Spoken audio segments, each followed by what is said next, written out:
What if I told you that showing kindness to the wrong people in your later years could slowly take away your peace and happiness without you even realizing it? Many elders go through life thinking they're doing the right thing by being generous and loving, but often it's the wrong people who take the most. They drain your energy, your time, and sometimes even your resources, leaving you feeling empty when you should be enjoying peace and comfort. The sad part is, most elders don't even see it happening until it's too late. The people who cause the most harm aren't always loud or obvious. Sometimes they're the ones who act closest, the ones who pretend to care, but deep down, they're only around for what they can get. We're going to break down the 3 types of people you need to watch out for, and trust us, the third one is the most dangerous and the hardest to spot. So if you care about protecting your peace or someone you love, make sure you watch this video till the end. Don't forget to like this video and subscribe to our channel for more real talk like this. And let's make this a community conversation. Have you ever felt emotionally drained by someone who seemed close? Drop your thoughts in the comments below. We're reading all of them. Number 1, the takers who never give back.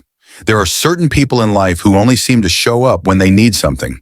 They disappear during your hard times, never asking how you're doing, never checking in when you're sick or struggling. But the moment there's a rumor of money, help, or even a small favor, they magically reappear. It's as if their connection to you is based purely on convenience, not care. And for a while, you might excuse it. You tell yourself, that's just how they are. Or worse, it's okay. I'm just being kind. But over time, it starts to wear you down. You begin to notice how often you're the one who gives while they only take. They're never around when the roles are reversed. It's a lopsided kind of loyalty that leaves you emotionally and even financially drained. These people don't always ask loudly. They just assume you'll be there, again and again.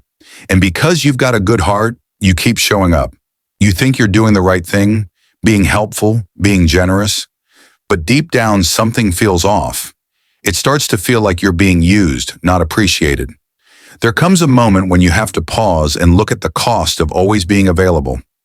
Every time you drop what you're doing to help someone who wouldn't do the same for you, you're slowly abandoning yourself. You sacrifice your peace, your rest, your plans, just to meet their needs. That imbalance adds up. And it's not just about money or favors, it's about energy.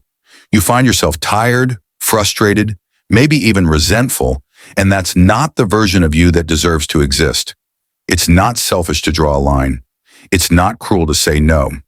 Sometimes the kindest thing you can do for yourself is to stop pouring into people who only bring empty cups.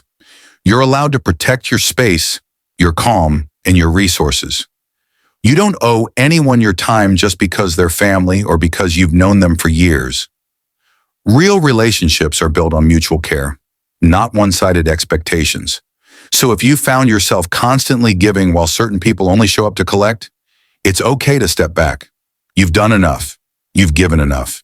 You deserve rest without interruption, love without condition, and peace without guilt. Let them figure it out on their own.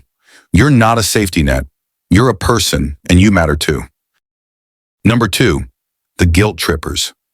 There are some people in our lives who seem to always remind us of how much they've done for us. They say things like, "After all I've done for you," or suddenly point out how much we've changed, as if that's something to be ashamed of.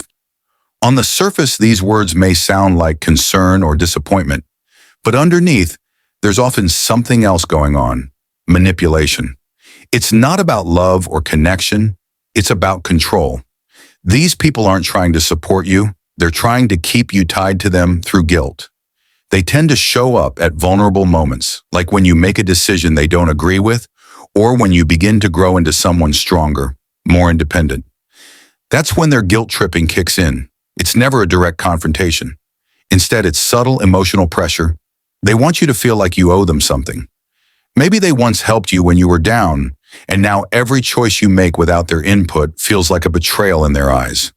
It's not that they want the best for you. They want the version of you that needed them. You might find yourself questioning your choices. You might feel like saying no is wrong, or that prioritizing yourself is selfish. That's exactly how guilt tripping works. It reshapes your decisions, not through care, but through obligation. These people feed off the idea that you'll bend over backward just to avoid disappointing them, even if it means hurting yourself in the process. And the more you give, the more they expect. No amount of effort ever feels enough because the game is rigged from the start. Breaking free from this pattern doesn't mean turning cold or cutting everyone off. It means setting clear boundaries. It means recognizing when someone's love comes with strings attached and choosing not to get tangled. Boundaries are not walls, they're doors with locks. You get to decide who comes in and how far. When you start protecting your space, guilt trippers may push harder, but that just shows how much they relied on that power over you. Standing firm might feel uncomfortable, but it's necessary for your peace. Real love doesn't require you to carry guilt. It doesn't make you feel small for growing. It doesn't demand endless repayment for past kindness. Love, when it's true, celebrates your progress. It supports without controlling. And most importantly, it respects your right to make choices for your own life. If someone's affection feels like a debt you can never repay, it might be time to ask yourself, is that really love or just a leash disguised as care? Number 3, the critics in the family. As we grow older, we start to see people around us in a different light. Some family members, the ones we hoped would support and understand us, sometimes turn into our harshest critics. They watch us closely, not out of love or care, but to find faults. They question the way we live, the choices we make, even the small joys we find in daily life. What's worse is they do it with a smile, keeping up appearances when others are watching. But behind closed doors, they mock, they laugh, and they plant seeds of doubt where confidence used to live. You might hear them saying things like, "You still do that at your age?" Or, "Don't you think it's too late for this or that?" These questions aren't innocent. They carry weight, meant to make you feel small or foolish. It doesn't matter whether it's the way you dress, the hobbies you enjoy, or the goals you still have. To them, age is a deadline, and anything beyond a certain point is treated like a joke. But here's the truth. Your dreams don't expire just because you've passed a certain birthday, and your happiness isn't up for debate.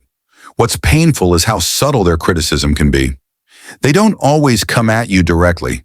Sometimes it's the rolled eyes, the quiet snickers, or the way they exchange looks with others when you speak. It makes you question your worth, your relevance. These moments stick with you. You might laugh along with them at times, trying to keep the peace, but inside, it hurts. It eats away at the joy of being yourself. And it's exhausting, carrying the weight of their judgment when all you really want is peace. But you don't have to carry it anymore. There comes a time when you realize you owe no one an explanation, not for who you are, what you love, or how you live. You're not here to meet anyone's expectations. You've earned the right to enjoy your life, to live on your own terms. And if someone, even a relative, tries to dim your light, they don't deserve a seat at your table. Family isn't just about blood. It's about respect, kindness, and support. So surround yourself with people who lift you up, who laugh with you, not at you. Find joy in the company of those who see your value, not your age. Life's too short to spend it proving yourself to people who have already made up their minds. Let them go. Let yourself grow. Your later years can be the most freeing if you allow them to be. Choose peace, choose warmth, and above all, choose yourself. You've always been the one to show up, for everyone. The one who answers the call at midnight, gives without expecting anything in return, and carries the weight of others' emotions on your back like it's second nature. But have you ever stopped to ask yourself who's doing the same for you? For so long, you've poured from your own cup, and now it's time to realize that it's running low. Not because you're weak, not because you've changed, but because you've finally started to see your own worth. Kindness is powerful. It's a light in a world that often feels heavy. But in the wrong hands, even that light can be dimmed. There are people who take more than they give, who see your compassion as an opening to take advantage. And the truth is, when you allow that to continue, you slowly begin to lose pieces of yourself. Not all at once, but quietly over time. You begin to shrink, to hold back, to question your own feelings just to make others feel comfortable. That's not peace, that's survival. And you deserve more than just surviving. You deserve a life where your peace isn't constantly up for negotiation, where your boundaries aren't viewed as barriers but as the doors that protect your heart. It's not selfish to say no.